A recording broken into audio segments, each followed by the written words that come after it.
Ranjit Bhovi foundation ಉದ್ಘಾಟನೆ ಹಾಗೂ ಬಡ ರೋಗಿಗಳ ಚಿಕಿತ್ಸೆ ಹಾಗೂ ಪರಿಹಾರ ಶಿಬಿರವನ್ನು ಅವನ ಹುಟ್ಟುಹಬ್ಬದ ನಿಮಿತ್ತ ಕೌಜಲಗಿಯಲ್ಲಿ ಆರೋಗ್ಯ ಮತ್ತು ಕುಟುಂಬ ಕಲ್ಯಾಣ ಇಲಾಖೆ ಬೆಳಗಾವಿ ಹಾಗೂ ಗ್ರಾಮ ಪಂಚಾಯತ್ ಕೌಜಲಗಿ ಇವರುಗಳ ಸಂಯುಕ್ತಾಶ್ರಯಗಳಲ್ಲಿ ಶುಕ್ರವಾರ ದಿನಾಂಕ 28/11/2025 ಬೆಳಗ್ಗೆ 10 ಗಂಟೆಗೆ ಸಮುದಾಯ ಆರೋಗ್ಯ ಕೇಂದ್ರ ಕೌಜಲಗಿಯಲ್ಲಿ ಯುವ ಧುರೀಣರಾದ ಸರ್ವೋತ್ತಮ್ ಜಾರಕಿಹೊಳಿ ಅವರು ಉದ್ಘಾಟನೆಗಾಗಿ ಆಗಮಿಸಿದರು. ಅವರು ಈ ಭಾಗದ ಬಹುದಿನಗಳ ಬೇಡಿಕೆಯಾದ ಆರೋಗ್ಯ ಸಮುದಾಯ ಕೇಂದ್ರವು ಈ ಭಾಗದ ಜನರ ಪಾಲಿಗೆ ವರದಾನವಾದಂತಾಗಿದೆ. ಈ ಆಸ್ಪತ್ರೆಗೆ ಇನ್ನ ಕೆಲವು ಡಾಕ್ಟರ್ಗಳು ಹಾಗೂ ಸಿಬ್ಬಂದಿಗಳ ಕೊರತೆಯನ್ನ ಶಾಸಕರಾದ ಬಾಲಚಂದ್ರಪ್ಪ ಅವರ ಗಮನಕ್ಕೆ ತಂದು ಜಿಲ್ಲಾ ವೈದ್ಯಾಧಿಕಾರಿಗಳ ಮುಖಾಂತರ ಶಿಫಾರಸು ಮಾಡಿ ಶೀಘ್ರದಲ್ಲೇ ತುಂಬುವ ವ್ಯವಸ್ಥೆ ಮಾಡುವುದಾಗಿ ಭರವಸೆಯನ್ನು ನೀಡಿದರು. ಆರೋಗ್ಯ ಕೇಂದ್ರದ ಮುಖ್ಯ ವೈದ್ಯ ಅಧಿಕಾರಿ ಶ್ರೀಮತಿ ಡಾಕ್ಟರ್ ಹರ್ಷ ಅವರು ಮಾತನಾಡಿ, ಸುಮಾರು 5 ಜನ ಡಾಕ್ಟರ್ಗಳು, ಲ್ಯಾಬ್ ಟೆಸ್ಟಿಂಗ್ ನರ್ಸ್, ಫಾರ್ಮಸಿ ಹಾಗೂ ಡಿ ವರ್ಗ ನೌಕರರು ಅವಶ್ಯವಿದ್ದ ಬಗ್ಗೆ ವಿಸ್ತಾರವಾಗಿ ಮಾತನಾಡಿದರು.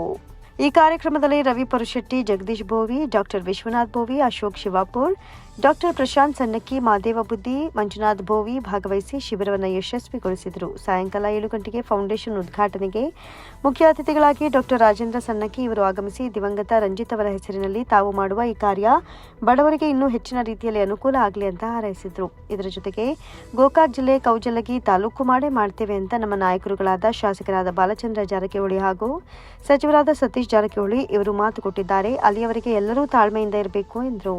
ಈ ರಂಜಿತ್ ಫೌಂಡೇಶನ್ ಹಿರಿಯರಾದ ಶ್ರೀ MR ಭೋವಿ ಗುರುಗಳು ಮಾತನಾಡಿ, ಈ ಕಾರ್ಯಕ್ರಮವನ್ನು ನಾವು ಮುಂಬರುವ ದಿನಗಳಲ್ಲಿ ಪ್ರತಿ ಹಳ್ಳಿಗೆ ಬಂದು ಶಿಬಿರವನ್ನು ಮಾಡುವ ಮೂಲಕ ಬಡ ಜನರಿಗೆ ಅನುಕೂಲ ಮಾಡುವ ಗುರಿ ನಮ್ಮದಾಗಿದೆ ಅಂತ ಹೇಳಿದರು.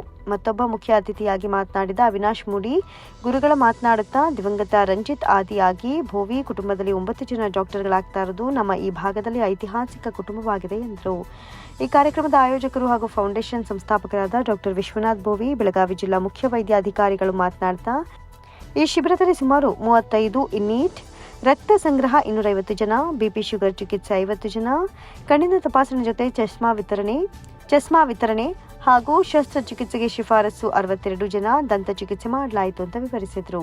ಈ ಕಾರ್ಯಕ್ರಮದಲ್ಲಿ ಇನ್ನೊಬ್ಬ ಹಿರಿಯರು ಹಾಗೂ ದಿವಂಗತ ರಂಜಿತ್ ಅವರ ಅಜ್ಜರಾದ ಶ್ರೀ ಸಣ್ಣಪ್ಪ ಭೋವಿ ಅವರು ಮಾತನಾಡಿ, ನೀವು ಪ್ರತಿ ತಿಂಗಳು ನಡೆಸುವ ಶಿಬಿರದ ಖರ್ಚನ್ನು ನಾನು ಭರಿಸುತ್ತೇನೆ ಅಂತ ವಾಗ್ದಾನ ಮಾಡಿದರು. ಈ ಕಾರ್ಯಕ್ರಮದಲ್ಲಿ ರವಿ ಪರುಶೆಟ್ಟಿ, ರಾಮಣ್ಣ ಇಟಿ, ಸುಭಾಷ್ ಕೌಜಲಗಿ, ಅಶೋಕ್ ಶಿವಾಪುರ್, SR ಭೋವಿ, MR ಭೋವಿ, ಅವಿನಾಶ್ ಮೂಡಿ, ಭೀಮಸಿ ಭೋವಿ, ಅಶೋಕ ಉದ್ದಪ್ಪನವರ, ಶಾಂತಪ್ಪ ಹಿರೇಮೇತ್ರಿ, ಚಿನ್ನಪ್ಪ ಭೋವಿ, ಸುಲೇಮಾನ್ ಮುಲ್ತಾನಿ, ಶ್ರೀಶೈಲ್ ಗಾಣಿಗೇರ್, ಫಕೀರಪ್ಪ ಪೂಜನ್ನವರ, ಅರುಣ್ ಭೋವಿ, ರವಿ ಭೋವಿ, ಗೌರವ ಭೋವಿ, ಲಕ್ಷ್ಮೀತಾಯಿ ಭೋವಿ, ಅಶ್ವಿನಿ ಭೋವಿ, ಡಾಕ್ಟರ್ ಶ್ರೀಮತಿ ಭುವನೇಶ್ವರಿ ಭೋವಿ, ವನಿತಾ ಭೋವಿ ಇನ್ನೂ ಅನೇಕ ಜನರು ಭಾಗವಹಿಸಿದರು. ವರದಿ ವಿಠಲ್ ಮಾರುತಿ ಭೋವಿ.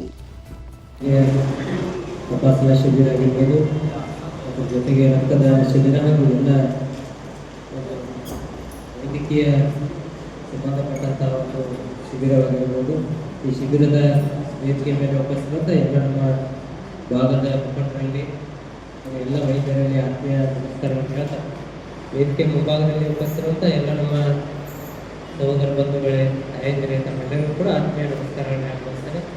ರೆಡಿ ಆಗಿದೆ, ಅದರ ಒಳಗಡೆ ಸ್ಟಾಫ್ ಮತ್ತು ಇಕ್ವಿಪ್ಮೆಂಟ್ಸ್ ಆಗಲಿ ಯಾವುದೂ ಇಲ್ಲ. ಸೊ ಸರ್ಗೆ ನಮ್ಮ ಕಡೆಯಿಂದ ವಿನಂತಿ ಏನಂದ್ರೆ, ಸರ್ ಸಮುದಾಯ ಆರೋಗ್ಯ ಕೇಂದ್ರಕ್ಕೆ ಬೇಕಾಗಿರುವ ಎಷ್ಟು ಜನ ಡಾಕ್ಟರ್ಸ್ ಆಮೇಲೆ ಸ್ಟಾಫ್ ನರ್ಸ್ ಆಗಲಿ ಅದು ಯಾವುದೂ ಇನ್ನೊಂದು ಕೊಟ್ಟಿಲ್ಲ ಸರ್. ಸೊ ನೀವು ದಯವಿಟ್ಟು ಅದನ್ನು ಕೊಡಿಸ್ಕೊಟ್ರೆ ನಮ್ಗೆ ಬಹಳ ಚಲೋ ಆಗ್ತೈತಿ. 5 ವರ್ಷ ಒಳಗೆ ನಮ್ದು PHC ಒಳಗೆ ಟೋಟಲ್ OPD ಆಗಿದ್ದು 78,385, IPD ಅಂದರೆ ಅಡ್ಮಿಷನ್ಸ್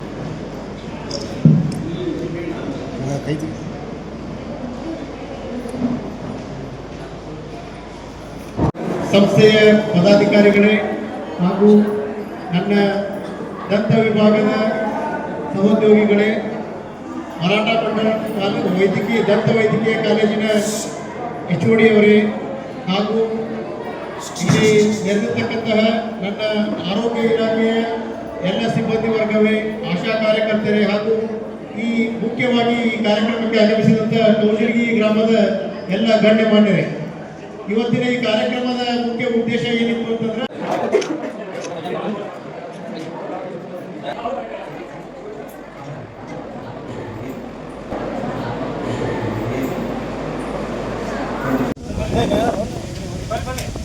ಎಲ್ಲ ನಮ್ಮ ಊರಿನ ಹಿರಿಯರು, ನಮ್ಮೆಲ್ಲರ ಆಶೆ ಐತೆ. ಅದೇನು ದಿವಸ ನಾವು ಹೇಳ್ಕೋತಾರೆ ತಾಲೂಕು ಆಗೋದಿಲ್ಲ. ನಮ್ಮ ನಾಯಕರಾದಂತಹ ಸತೀಶ್ ಜಾರಕಿಹೊಳಿ ಅವರು, ಭಾರತ ಜಾರಕಿಹೊಳಿ ಮಾತು ಕೊಟ್ಟಾರ, ಗೋಕಾಕ್ ಜಿಲ್ಲೆ ರಚನೆ ಆಗುವ ಜೊತೆಗೆ ಕೌಜಲಗಿ ತಾಲೂಕು ಮಾಡೇ ಮಾಡ್ತೀವಿ ಅಂತಕ್ಕಂಥ ವಚನ ನಮ್ಗೆ ಕೊಟ್ಟಾರು. 100% ತಾಲೂಕು ಆಗ್ತದೆ. ಪಟ್ಟಣ ಪಂಚಾಯತಿ ಆದ್ರೆ ತಾಲೂಕು ಆಕತಿ ನಿಮ್ಮ ಭ್ರಮೆ ಆಗ ಸುಮ್ಮ ಏನಾರ ಮೆಸೇಜ್ ಹಾಕಬೇಡ್ರಿ.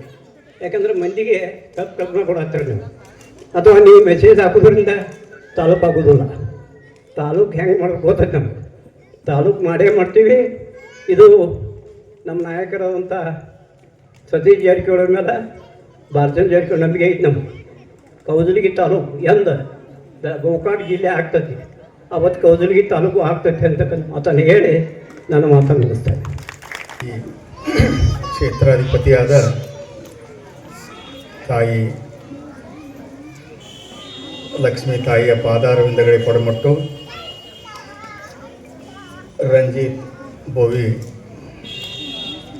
ಅವರ ನೆನಪಿಗಾಗಿ ಅವರ ನೆನಪಿನಲ್ಲಿ ಒಂದು ಸಜಿತ್ತೆಯನ್ನು ಹೊಂದಿ ರೋಗಿಗಳ ಸೇವೆ, ದೇವರ ಸೇವೆ ಹಾಗೂ ಸಮಾಜ ಸೇವೆಯೇ ಇವತ್ತಿನ ಒಂದು ಭಾಗ್ಯ ಅನ್ನುವಂಥ ಒಂದೇ ಉದ್ದೇಶ ಇಟ್ಕೊಂಡು ಇವತ್ತಿನ ಈ ರಂಜಿತ್ ಬೋವಿ ಫೌಂಡೇಶನ್ ಉದ್ಘಾಟನಾ ಸಮಾರಂಭ ಇಲ್ಲಿ ನಡೆದಿದೆ. ಆ ಉದ್ಘಾಟನಾ ಬಸವಣ್ಣ ಮಹಾಮಾನವತ್ವವಾದಿ ಅಂಬೇಡ್ಕರ್ ಕುಲವೆಂದು ಹಿಡಿದಾಡಿದಿರಿ, ನಿಮ್ಮ ಕುಲದ ನೆಲೆಯನ್ನೇನಾದರೂ ಬಲ್ಲಿದರ ಎಂದು ಸಮಾಜಕ್ಕೆ ಸಂದೇಶವನ್ನು ಸಾರಿರ್ತಕ್ಕಂಥ ಭಕ್ತ ಸಂತ ಕನಕದಾಸರನ್ನು ಸ್ಮರಿಸುತ್ತಾ ಇವತ್ತಿನ ರಂಜಿತ್ ಬೋವಿ ಫೌಂಡೇಶನ್ ಈ ಸರಳ ಸಮಾರಂಭದ ದಿವ್ಯ ಸಾನ್ನಿಧ್ಯವನ್ನು ವಹಿಸಿರ್ತಕ್ಕಂಥ ಪೂಜ್ಯ ಶ್ರೀಯುತ ಸಾಯಿಬಾಬಾ ಅರ್ಚಕರ ಪಾದಗಳಲ್ಲಿ ನಮನಗಳನ್ನು ಅರ್ಪಿಸಿ ಇವತ್ತಿನ ಈ ಸರಳ ಸಮಾರಂಭದ ವೇದಿಕೆಯ ಘನಾಧ್ಯಕ್ಷನ್ನು ವಹಿಸಿರ್ತಕ್ಕಂಥ ನನ್ನ ಗುರುಗಳು, ಈ ಊರಿನ ಹಿರಿಯ ಆತ್ಮೀಯರಾಗಿರ್ತಕ್ಕಂಥ MR ಬೋವಿ ಅವರೇ, ಈ ಸಭೆಯ ಉದ್ಘಾಟನೆಯನ್ನು ಮಾಡಲಿಕ್ಕೆ ಆಗಮಿಸಿರ್ತಕ್ಕಂಥ ನಮ್ಮೆಲ್ಲರ ನಾಯಕರು, ಕರ್ನಾಟಕ ಪ್ರದೇಶ ಕುರುಬರ ಸಂಘದ ಮಾಜಿ ಅಧ್ಯಕ್ಷರಾಗಿರ್ತಕ್ಕಂಥ ಡಾಕ್ಟರ್ ರಾಜೇಂದ್ರ ಸನ್ನಕ್ಕೆ ಅವರೇ, ADH ಈ ವೇದಿಕೆ ಹಂಚಿಕೊಂಡಿರ್ತಕ್ಕಂಥ ಯುವ ನಾಯಕರು, ADHS ಸಂಸ್ಥೆಯ ಚೇರ್ಮನ್ ಆಗಿರ್ತಕ್ಕಂಥ ರವೀಂದ್ರ ಪುರುಷೆಟ್ಟಿ ಅವರೇ, ಈ ಗ್ರಾಮದ ಪ್ರಥಮ ಪ್ರಜೆ RMET ಅವರೇ, ಈ ವೇದಿಕೆ ಹಂಚಿಕೊಂಡಿರ್ತಕ್ಕಂಥ ರಂಜಿತ್ ಬೋವಿ ಅವರ ಸೋದರ ಮಾವ ಇನ್ನೋರ್ವ ಭೀಮಸೇನ್ ಬೋವಿ ಅವರೇ, ಈ ವೇದಿಕೆ ಹಂಚಿಕೊಂಡಿರ್ತಕ್ಕಂಥ ಮಾಜಿ ತಾಲೂಕಾ ಪಂಚಾಯತ್ ಸದಸ್ಯರು, ಉಪಾಧ್ಯಕ್ಷರಾಗಿರ್ತಕ್ಕಂಥ ಸುಭಾಷ್ ಕೌಜಲಿ ಅವರೇ, ಈ ಒಂದು ಕಾರ್ಯಕ್ರಮದಲ್ಲಿ ಸಾಕಷ್ಟು ದುಃಖ ಇದ್ರೂ ಕೂಡ ಸಹಿಸಿಕೊಂಡು ಕಾರ್ಯಕ್ರಮದಲ್ಲಿ ಆಶೀನರಾಗಿರ್ತಕ್ಕಂಥ SR ಮಹಾಲಕ್ಷ್ಮಿಯ ಪಾದಾರವಿಂದಗಳಲ್ಲಿ ವಂದಿಸಿ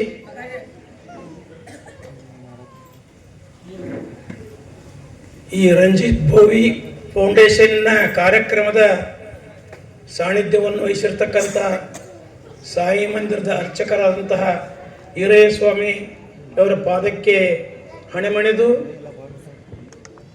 ನನ್ನ ಆತ್ಮೀಯರು ಹಾಗೂ ಸಹೋದರ ಡಾಕ್ಟರ್ ರಾಜೇಂದ್ರ ಸಣ್ಣಕ್ಕಿ ಅವರೇ ಹಾಗೂ ಸುಭಾಷ್ ಕೌಜಲಿಗೆ ಅವರೇ, ರವಿ ಪುರುಶೆಟ್ಟಿ ಅವರೇ, ಅವಿನಾಶ್ ಮೋಡಿ ಅವರೇ ಹಾಗೂ ಈ ಗ್ರಾಮದ ಪ್ರಥಮ ಪ್ರಜೆ ET ಅವರೇ, ಭೀಮಸೇನ್ ಬೋವಿ ಅವರೇ, ಆಮೇಲೆ ಇನ್ನುಳಿದ ಇನ್ನುಳಿದ ಎಲ್ಲ ಏನು ವೇದಿಕೆಯ ಮೇಲಿದ್ದೀರಿ ಇವರಿಗೆಲ್ಲರಿಗೂ ನನ್ನ ಹಾಗೂ ವೇದಿಕೆಯ ಮುಂಭಾಗದಲ್ಲಿರ್ತಕ್ಕಂಥ ಎಲ್ಲ ಗುರು ಹಿರಿಯರೇ, ತಾಯಂದಿರೇ, ಮುದ್ದು ಮಕ್ಕಳೇ, ನಿಮಗೆಲ್ಲರಿಗೂ ನನ್ನ ಅನಂತವಾದಂತಹ ಧನ್ಯವಾದಗಳನ್ನು ಅರ್ಪಿಸುತ್ತಾ ಈ ರಂಜಿತ್ ಫೌಂಡೇಶನ್ ಈ ಸಮಾರಂಭದ ಅಧ್ಯಕ್ಷತೆಯನ್ನು ವಹಿಸಲಿಕ್ಕೆ ನನಗೇನು ಅವಕಾಶ ಮಾಡಿಕೊಟ್ರಿ, ಇದಕ್ಕೆ ನಾನು ಮೊದಲು ನಿಮಗೆಲ್ಲರಿಗೂ ಈ ಸಂಘಟಕರಿಗೆ ಮೊದಲು ನನ್ನ ಅಭಿನಂದನೆಗಳನ್ನು ಸಲ್ಲಿಸಿ ನಾನು ಒಂದೆರಡು ಮಾತುಗಳನ್ನ, ಯಾಕಂದ್ರೆ ಧ್ವನಿ ಇಲ್ಲ, ಒಂದೆರಡು ಮಾತುಗಳನ್ನು ಮುಂದುವರಿಸುತ್ತೇನೆ.